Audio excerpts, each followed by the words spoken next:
gloriosa para você, muito boa tarde, botafoguenses, mas principalmente para os torcedores do São Paulo.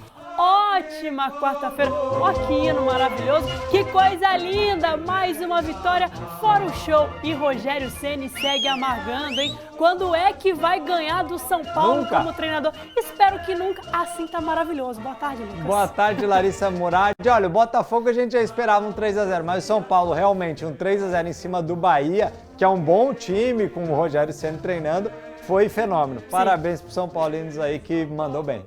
Seguinte, a notícia que agitou realmente as redes sociais. Tem muito torcedor brasileiro que tá sorrindo, tá feliz, tá leve hoje, porque o Brasil tá de volta ao grid da Fórmula 1.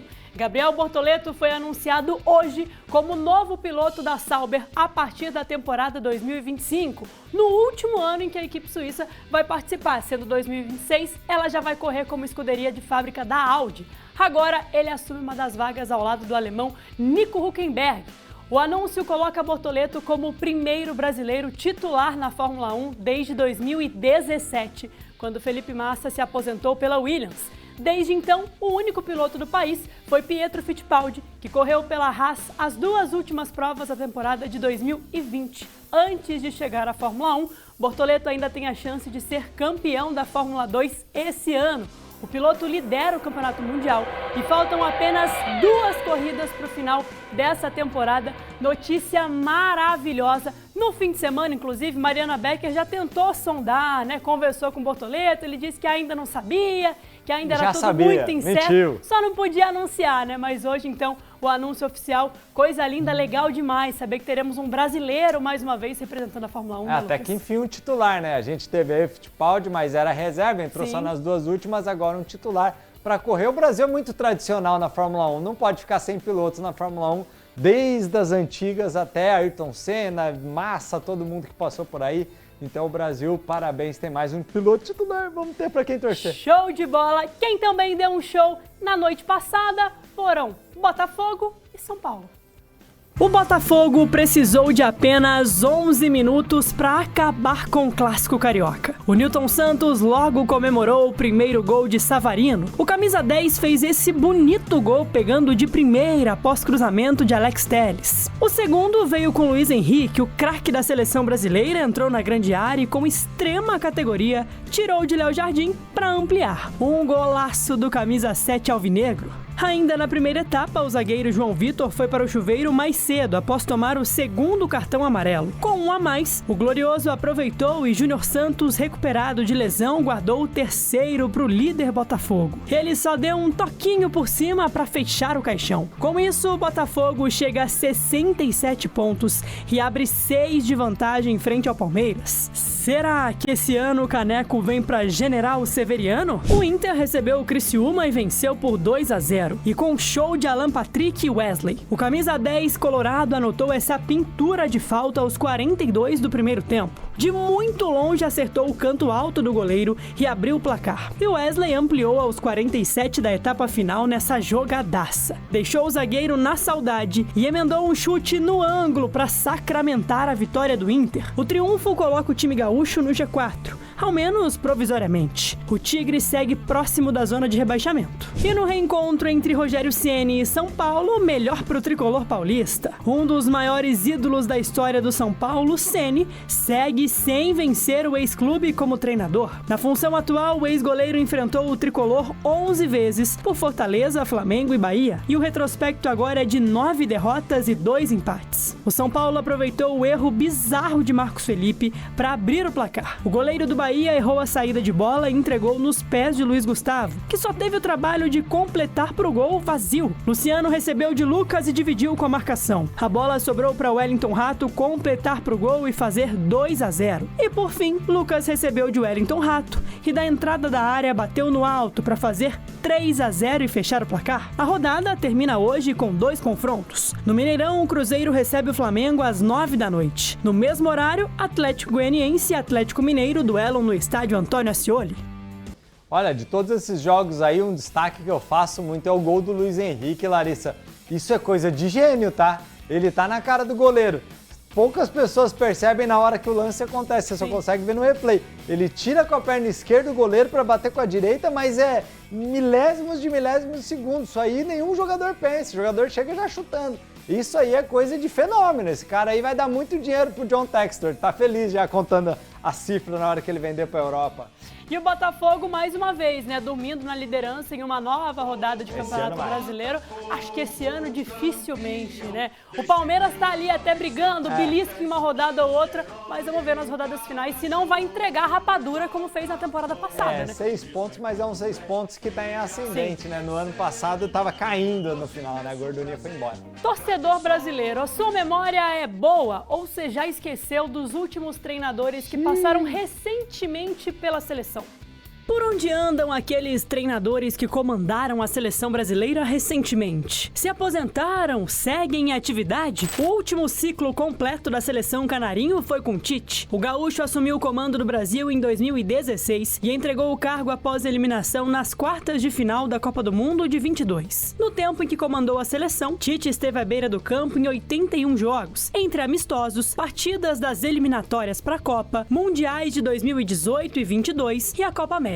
Um total de 61 vitórias com o treinador no comando, além de 15 empates e apenas 6 derrotas, um aproveitamento de 80%. Cotado em diversos clubes ao redor do mundo, Adenor ficou alguns meses longe do futebol, mas quando recebeu o convite do Flamengo, ele não hesitou. Chegou no fim de 23 e terminou o Campeonato Brasileiro em 4º lugar. Esse ano, alguns resultados ruins foram cruciais para o desligamento de Tite no clube rubro-negro. Até o momento, segue sem clube. Após a saída dele da seleção, Ramon Menezes foi promovido a treinador interino da seleção principal. A estreia foi numa derrota por 2-1 para o Marrocos. Em seguida, o Brasil venceu a Guiné por 4-1 e posteriormente foi derrotado por Senegal por 4-2. Ramon Menezes encerrou sua passagem pela seleção principal como técnico interino do Brasil. O treinador comandou a equipe em apenas 3 jogos, com 1 vitória e 2 derrotas. Ramon está no comando do Sub-20 do Brasil desde 22. Conquistou o título sul-americano Sub-20 e os Jogos Pan-Americanos Sub-23. Os dois aconteceram no ano passado. Alguém achou que Fernando Diniz seria o nome ideal para assumir a amarelinha? Após os resultados ruins de Ramon, ele foi o famoso tapa-buraco na busca por treinadores estrangeiros para o cargo. E mesmo assumindo a amarelinha, ele não largou o Fluminense. Na estreia, o Brasil aplicou uma goleada de 5-1 frente à Bolívia e conquistou uma vitória fora de casa frente ao Peru por 1-0. Mas a empolgação durou pouco. Em casa, a seleção decepcionou frente à Venezuela e empatou por 1-1 na Arena Pantanal. O Uruguai não tomou conhecimento do Brasil e ainda encerrou um jejum de 8 anos sem vencer os canarinhos na competição. A vitória por 2-0 poderia ter sido ainda mais elástica caso a Celeste não desperdiçasse boas chances. A seleção brasileira voltou a campo para encarar a Colômbia em Barranquilha após sair na frente do placar. O time de Diniz sofreu muita pressão e cedeu a virada com 2 gols de Luiz Dias. E na última rodada, o Brasil recebeu a Argentina em um Maracanã com quase 70 mil torcedores. No duelo, os atuais campeões mundiais derrotaram os donos da casa por 1-0 em um jogo com pouca criatividade. Além de ter sido responsável por comandar a seleção na primeira derrota na história da equipe dentro de casa em eliminatórias da Copa, o comandante também não teve bons resultados. Fernando Diniz deixou a seleção com apenas 38,8% de aproveitamento. Continuou o trabalho com o tricolor das Laranjeiras e conquistou os títulos da Liberta e da Recopa, até então inéditos no clube. Ao todo, nessa segunda passagem foram 151 confrontos, com 75 vitórias, 31 empates e 45 derrotas. Mês passado, ele foi anunciado como treinador do Cruzeiro e tem contrato até o fim do ano que vem. Outros técnicos que ainda estão em atividade no futebol: Mano Menezes foi anunciado na vaga de Diniz no Flu e briga contra o rebaixamento. Por onde anda Dunga? Vive longe dos holofotes do futebol, mas presente em algo muito maior do que isso, com um instituto que auxilia entidades, instituições beneficentes e comunidades carentes do Rio Grande do Sul. E Luiz Felipe Scolari, ou Felipão, segue sem clube desde que deixou o Atlético Mineiro em 20 de março de 2024.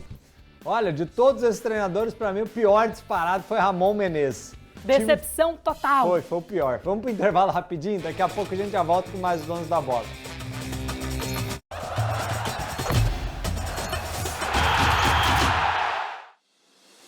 dos principais mercados do Brasil na região metropolitana do interior do estado de São Paulo, está localizado o maior complexo de mídia, com 3 emissoras de rádio líderes em seus segmentos e a TV Band Vale, além de um portal. TV Band Vale, uma das maiores e mais tradicionais redes de TV aberta do nosso país, está presente em nossa região, Vale do Paraíba, Serra da Mantiqueira e litoral norte do estado de São Paulo. Hoje conta com os maiores nomes e eventos da televisão brasileira. Sérgio Maurício e Reginaldo Leme na Fórmula 1 e nas principais categorias do automobilismo, MasterChef e muito mais. A TV Band Vale leva até você as notícias com agilidade e em primeira mão, com 5 horas e meia de programação ao vivo por dia, mostrando o que acontece em nossa região com muita interação com os telespectadores e dando voz à população. Band Vale. A Rádio Band Vale FM, com seu sinal em 102,9, tem a maior cobertura do interior de São Paulo. Ao todo, são 65 cidades, atingindo mais de 3 milhões de pessoas e 450 quilômetros de estrada. Bom gosto musical, conteúdo diferenciado, informações precisas e jornalismo qualificado. Nativa FM. A rádio que é referência em sertanejo e músicas românticas tem a comunicação mais simpática do Brasil, líder absoluta em audiência há 16 anos, atingindo mais de 220 mil ouvintes. Muito mais jovem e super atual, uma marca forte com atributos diferenciados e conectada nas novas tecnologias, principalmente com você. É aqui que acontecem os grandes shows da região.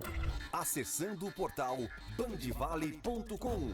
No portal você pode acompanhar a programação da TV Band Vale e ouvir ao vivo todas as rádios do nosso grupo. Acesse bandvale.com, tudo num só lugar. O portal de notícias que mais cresce na região. Tem em seu DNA forte cobertura regional. Com especialistas em entretenimento, o núcleo de eventos do Grupo Band Vale organiza e promove os mais variados tipos de ações, shows e projetos especiais, oferecendo ao mercado opções diferenciadas de patrocínio e projeção de marcas e produtos, e ao público, cultura, lazer, descontração e sustentabilidade. De volta com os donos da bola e olha, no primeiro jogo das quartas de final do Campeonato Paulista Feminino Adulto, o São José Basquetebol foi superado em casa pelo Ituano por 71-54. Apesar do revés, os destaques das mandantes ficaram por conta de Lau Isaías, que anotou 11 pontos e 8 rebotes, além de Parro e Maiara com 10 pontos. O jogo de volta já acontece nesse fim de semana, sábado, dia 9, às 8 horas da noite, no Ginásio Prudente de Moraes, em Itu. A gente disse ontem, né, que seria um desafio duríssimo para as meninas e assim Sim. foi. Agora saem em desvantagem porque jogaram em casa. Em Itu a vida não vai ser fácil, mas boa sorte para elas, quem sabe não conseguem forçar um terceiro jogo. Ontem a gente já falou, é pedreira Itu, né? Agora perder em casa vai ter que ganhar fora. Ó, vamos falar da Liga Nacional também de futsal. Vamos ver aqui os times que chegaram nas quartas de final.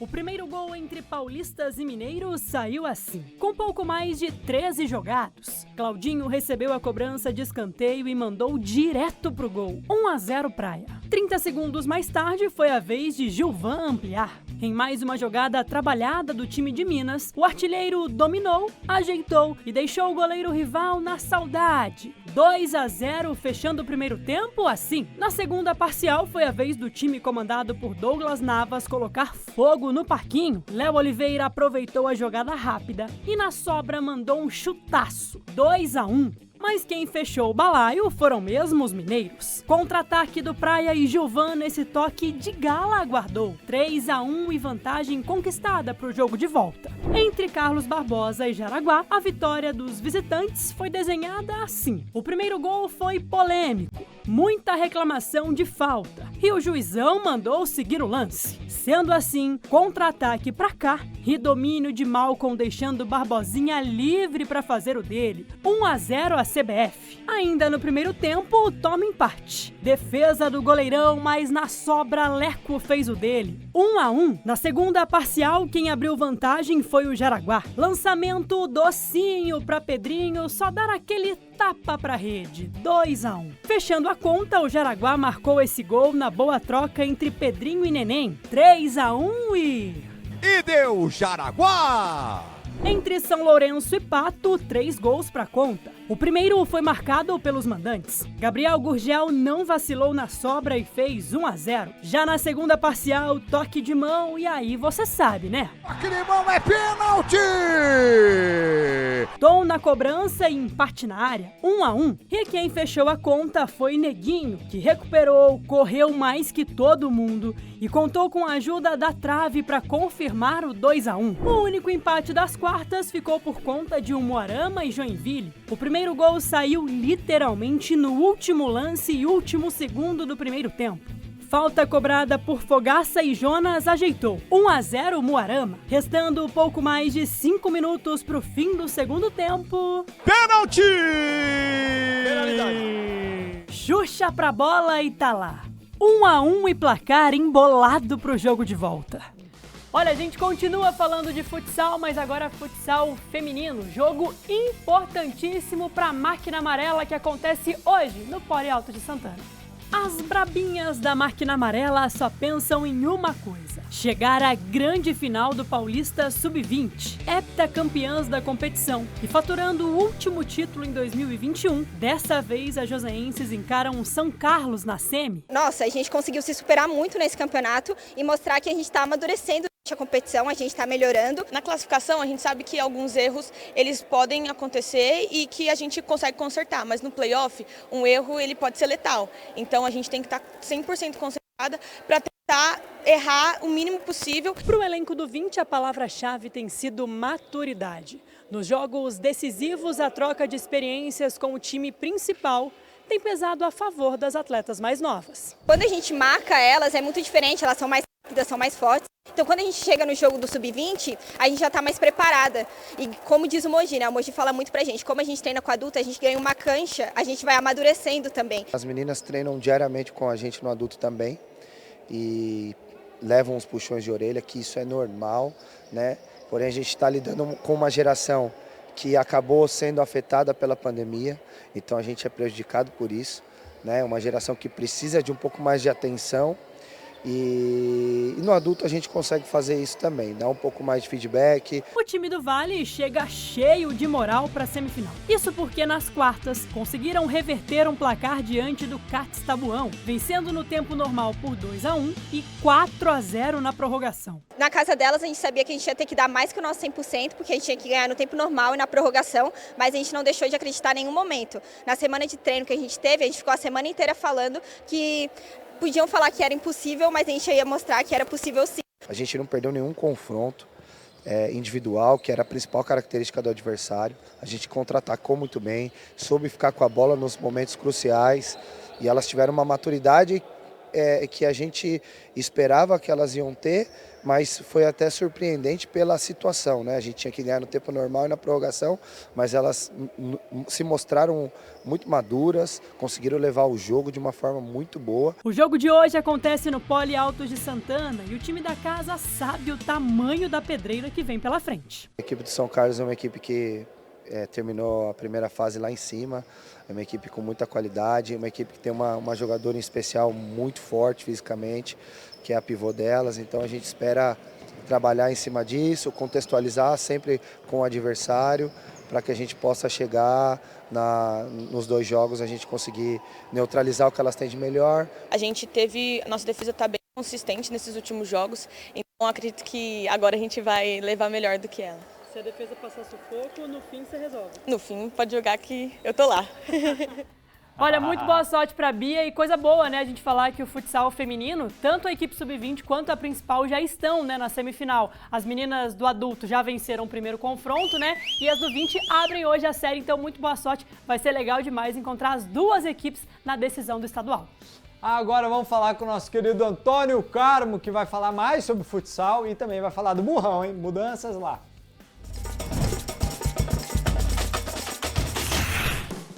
Alô, meus amigos dos Donos da Bola, muito boa tarde. Sejam todos bem-vindos aqui conosco nesta quarta-feira esportiva, com este que é o mais tradicional programa esportivo da televisão do Vale do Paraíba. Vamos falar um pouco do Taubaté aqui. Ontem vocês viram a nossa matéria falando da oficialização do Alberto Félix, de novo como técnico do Burrão, para disputar a A2 do ano que vem. O Taubaté que vai em busca de voltar para uma Série A1, gente, que ele não joga desde 1984. Há quanto tempo, né?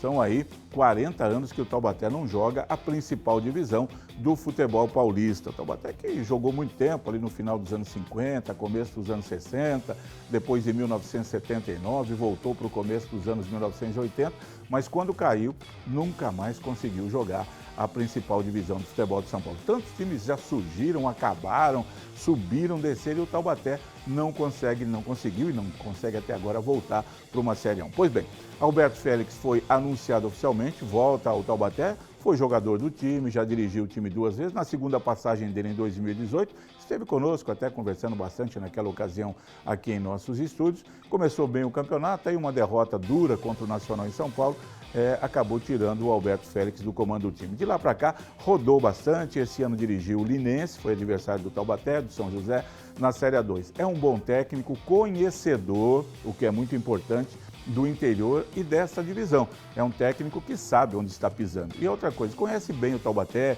sabe que não terá ali um mar de rosas, o Taubaté não está nadando em dinheiro, vai ter que trabalhar dentro disso. Com o Marcelo Martelotti, outro que é da casa, ativo fixo do Taubaté, uma pessoa sensacional, que tem uma ligação maravilhosa com o Taubaté, e claro, com o Léo Silvério, que já está também há algum tempo administrando, junto com o presidente Hélio Marcondes, as coisas no Taubaté. É o começo, os jogadores vão ser apresentados e tudo tem que ser dado aí o seu passo ao tempo certo para o Taubaté fazer no ano que vem um grande campeonato. E a gente torce, né, para que Taubaté e São José, representantes do Vale do Paraíba, consigam o acesso no ano que vem. Aí, para terminar, futsal. O Taubaté começou bem a fase de quartas de final, ganhou lá do Viradouro em Bebedouro 3-2, Pinda empatou jogando com o Luiz Antônio e agora, neste fim de semana, vão resolver tudo em casa, com boas chances de garantir a classificação para a semifinal e a gente torce por isso, tá bom? Gente, boa quarta-feira para todo mundo, amanhã eu volto aqui, tá legal? Combinado, Carmo, até amanhã. A gente falou do Burro da Central, agora as notícias da Águia. Isaac Matheus, atacante de 19 anos e cria do São José, foi negociado com a Ponte Preta e vai defender o time sub-20 na Copa São Paulo de Futebol Júnior em janeiro do ano que vem. Desde 2021 na Águia, esse ano no Paulista Sub-20, ele marcou 5 gols em 7 jogos e também integrou o elenco profissional na A2. Essa é a segunda transferência de jogadores da categoria de base do São José esse ano. O primeiro foi o meio-atacante Lorenzo Greco, de 15 anos, que seguiu para o Santos. São José agora seguindo a linha dos grandes clubes, né, Lucas? Exatamente, a categoria de base muito importante ser feita no clube. Renato Santiago, que está capitaneando aí, Sim. Parabéns pelo trabalho e isso aí gera renda para o clube, né? Vender jogadores é o mais importante. Intervalo, já tem vôlei nos Donos da Bola.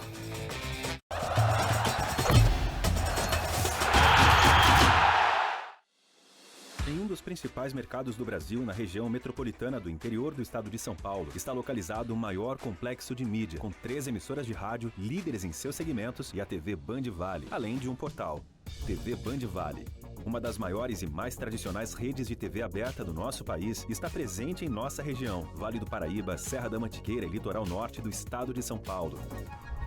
Hoje conta com os maiores nomes e eventos da televisão brasileira. Sérgio Maurício e Reginaldo Leme na Fórmula 1 e nas principais categorias do automobilismo, Masterchef e muito mais. A TV Band Vale leva até você as notícias com agilidade e em primeira mão, com 5 horas e meia de programação ao vivo por dia, mostrando o que acontece em nossa região com muita interação com os telespectadores e dando voz à população. Band Vale.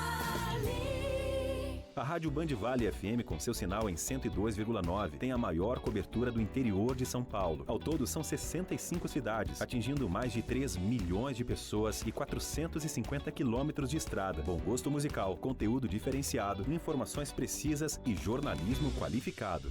Nativa FM.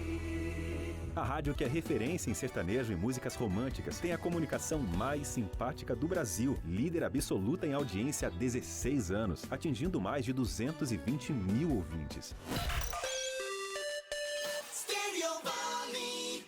Muito muito mais jovem e super atual. Uma marca forte com atributos diferenciados e conectada nas novas tecnologias, principalmente com você. É aqui que acontecem os grandes shows da região. Acessando o portal bandvale.com. No portal você pode acompanhar a programação da TV Bandvale e ouvir ao vivo todas as rádios do nosso grupo. Acesse bandvale.com, tudo num só lugar. O portal de notícias que mais cresce na região. Tem em seu DNA forte cobertura regional. Com especialistas em entretenimento, o núcleo de eventos do Grupo Bandvale organiza e promove os mais variados tipos de ações, shows e projetos especiais, oferecendo ao mercado opções diferenciadas de patrocínio e projeção de marcas e produtos, e ao público, cultura, lazer, descontração e sustentabilidade. As emissoras funcionam 24 horas por dia, transmitindo direto de um dos principais shopping centers da região. E além de uma estrutura física toda preparada para a produção de televisão e rádios com tratamento acústico de excelência, possuímos um sistema de áudio com protocolos sobre IP, os mais modernos equipamentos de edição e exibição de sons e imagens para levar ao nosso telespectador a melhor experiência sonora. De volta com os donos da bola, agora a gente fala sobre vôlei. Recentemente você viu aqui a vitória do Cruzeiro frente ao São José. E nesse duelo prevaleceu a lei do ex. Saudade dessa dupla, hein, torcida? Matheus Brasília, o levantador mais carismático que o São José já conheceu. E Douglas Souza, um ponteiro que dispensa comentários quando o assunto é talento em quadra. Fenômeno do vôlei nacional. Responsáveis por grandes momentos vestindo a camisa do São José, incluindo o título inédito da Supercopa diante dos mineiros. Agora o papo é outro. O flamenguista e o atacante estão no Cruzeiro, mantendo o padrão do time mineiro de verdadeira seleção. Reencontrar a torcida, reencontrar os amigos, né? Independente da camisa que você veste, acho que o que fica também na trajetória no esporte são as amizades.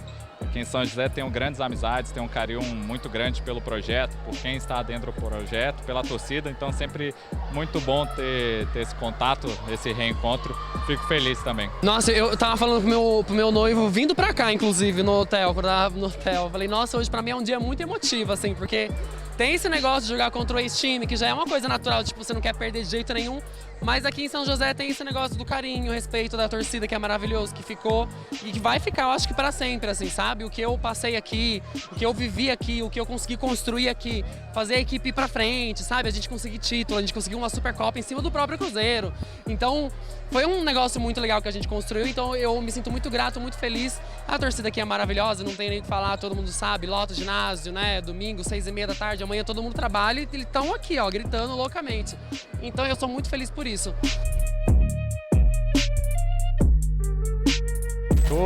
Tô aprendendo, acho que é uma constante evolução, mas muito feliz também, acho que importante para a trajetória, importante para a carreira, ter novos desafios, novas experiências também. O Sada Cruzeiro proporcionou já, a gente já começou a temporada difícil, com 2 títulos, acho que é importante. E é foco total no trabalho, na evolução, no que está por vir. Acho que o grupo me recebeu muito bem, toda a diretoria, toda a instituição, então fico muito feliz também em desempenhar o trabalho e a evolução. Agora com a camisa do Sada, também fico feliz na nossa 3ª vitória, acho que a gente começa muito bem nessa Superliga. Na rodada passada a gente deu um mole contra o Minas, a gente jogou um pouco abaixo em casa principalmente, e a gente sabia que hoje a gente precisava chegar e fazer um jogo muito melhor e todo mundo pressionar mais o saque, imprimir o nosso ritmo, que é o ritmo padrão do Sada Cruzeiro. Trabalhar para atingir. Acho que tem que ser esse o mantra. Olha, o Cruzeiro a gente sabe que é uma das equipes mais fortes aí no vôlei, né? Mundial, dos últimos tempos aqui. E deixou saudades, né? 2 atletas que fizeram muito aqui pelo time de São José, deixaram saudades. E é muito bom sempre revê-los. Pena que foi contra a gente e deu uma amassada na gente. O Douglas quase não conseguia ir embora do ginásio. Eram tantas pessoas gritando por fotos E o Matheus Brasília depois até fez um post, né, nas redes sociais agradecendo a torcida aqui. Saiu de lá sem dieta alguma, porque o que ganhou de chocolates o levantador do Cruzeiro é brincadeira, mas isso é a prova do que ele falou, né? O esporte proporciona isso mesmo, criar conexões, amizades, e que bom que eles são recebidos aqui tão bem no São José, fizeram história e são muito queridos por todos nós. E sempre tratou muito bem a torcida aqui também, então a torcida reconhece, né? Vamos chamar a Fernanda Belo. Fernanda Belo, ótimo jornal, boa quarta-feira, até amanhã. Até amanhã, dupla. Tchau, tchau.